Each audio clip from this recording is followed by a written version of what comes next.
जय श्री हरि। जय ज्येष्ठ मास की पावन कथा। सुनिए आज ज्येष्ठ मास कथा अध्याय 11, जो सिद्ध करती है कि ज्येष्ठ मास में एक छोटा सा पुण्य कर्म भी अनंत फल देता है। यह कथा है एक निर्धन ब्राह्मण की, जिसने अपने जीवन का संपूर्ण पुण्य केवल एक कुआं बनवाने में समर्पित कर दिया और बदले में उसे और उसके पितरों को मुक्ति मिली। बहुत समय पहले की बात है। उत्तर भारत के एक छोटे से गांव मंगलपुर में एक ब्राह्मण रहता था। उसका नाम था शुभकर। उसका जीवन अत्यंत साधारण था।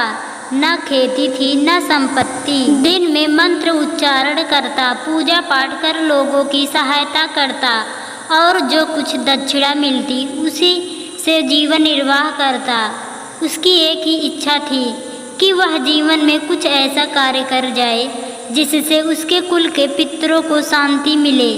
उसकी दादी बचपन में अक्सर कहती थी, बेटा शुभकर, यदि कभी जीवन में धन मिले तो एक कुआं अवश्य बनवाना, क्योंकि कुएं का जल न केवल प्यास बुझाता है बल्कि पितरों को तृप्त कर मोक्ष का द्वार खोलता है।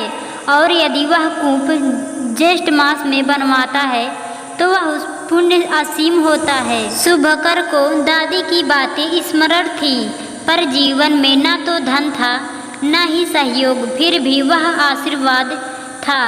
हर वर्ष जब ज्येष्ठ मास आता वह एक दिन उपवास करता और भगवान से प्रार्थना करता, हे नारायण, कभी ऐसा अवसर देना जब मैं कोई कल्याणकारी कार्य कर सकूं।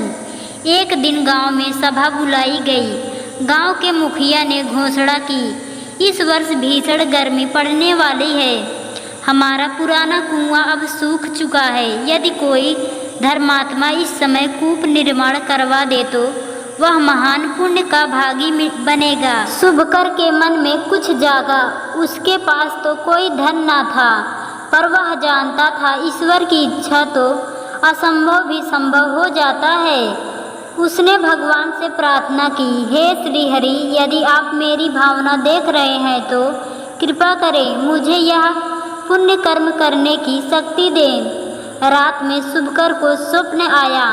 स्वप्न में एक दिव्य पुरुष प्रकट हुए। श्वेत वस्त्र, सुंदर मुकुट, हाथों में शंख चक्र गदा पदा। शुभकर तुरंत पहचान गया, श्री हरि स्वयं प्रकट हुए थे। भगवान ने कहा, हे ब्राह्मण श्रेष्ठ, तेरा संकल्प शुभ है। तू कूप बनवाने का संकल्प ले। धन की चिंता मत कर, तेरे पुण्य से यह कार्य पूर्ण होगा। और ज्येष्ठ मास में यदि यह कूप जल देने लगे तो तेरे 21 पितरों को स्वर्ग की प्राप्ति होगी। शुभकर नींद से जागा, रोम रोम पुलकित था। अब उसने निर्णय ले लिया था। अगले दिन वह गांव की सभा में गया और बोला, मैं कूप निर्माण का संकल्प लेता हूँ।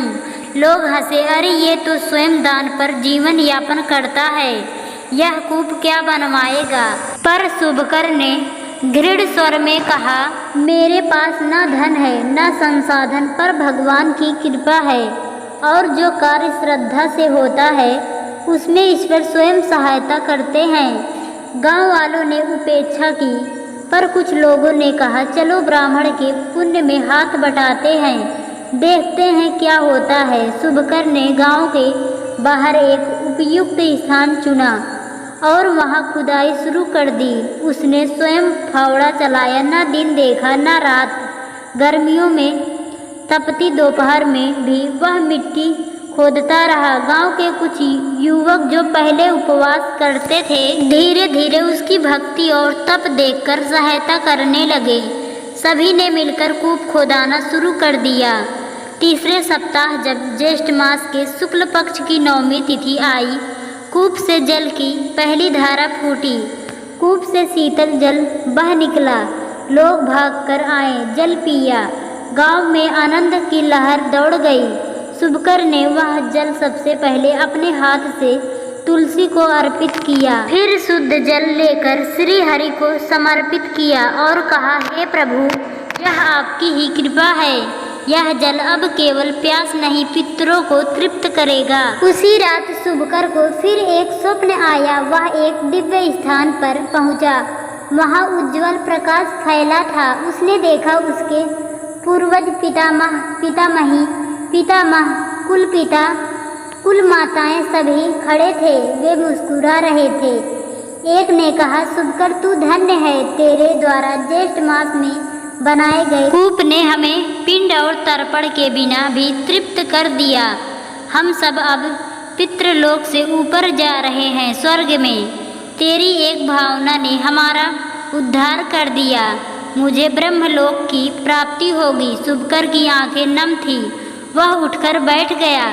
उसके रोंगटे खड़े थे। उसने गांव में जाकर सबको बताया, जो भी ज्येष्ठ मास में जल सेवा करता है, कुआं तालाब प्याऊ बनवाता है, वह केवल इस लोक में ही नहीं परलोक में भी महान पुण्य अर्जित करता है।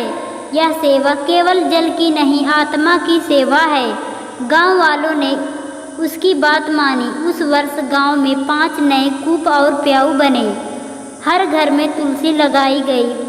प्यासे को जल पिलाना, राहगीरों के लिए छांव और शीतल जल की व्यवस्था करना, यह एक परंपरा बन गई।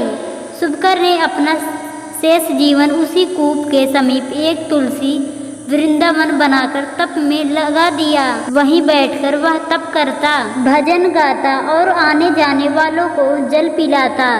जब उसकी मृत्यु का समय आया तो गांव के सभी लोगों ने उसे आदर पूर्वक अंतिम प्रणाम किया।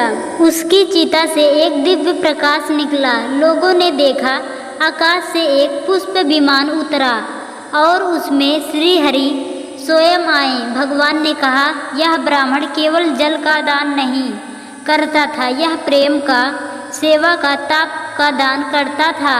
मैं इसे वैकुंठ में स्थान देता हूँ। शुभकर श्री हरि के साथ पुष्प विमान में बैठ गया और वही समाप्त होती है यह ज्येष्ठ मास की महिमा कथा, जो सिद्ध करती है कि संकल्प, श्रद्धा और सेवा ही सच्चा धर्म है। ज्येष्ठ मास में जल सेवा का विशेष पुण्य है। कुआं प्याऊ, जल की टंकी, घड़ा और तुलसी सेवा, यह सभी कार्य पृथु शांति और मोक्षदायक है। पितरों का उद्धार केवल श्रद्धा से नहीं, जल सेवा से भी होता है। निर्धन भी यदि भावना से सेवा करे तो ईश्वर स्वयं सहायता करते हैं। ज्येष्ठ मास का सारी न कर्म फल की इच्छा हो, न दिखावे की कामना, केवल सेवा की भावना हो तो ईश्वर स्वयं प्रकट होते हैं।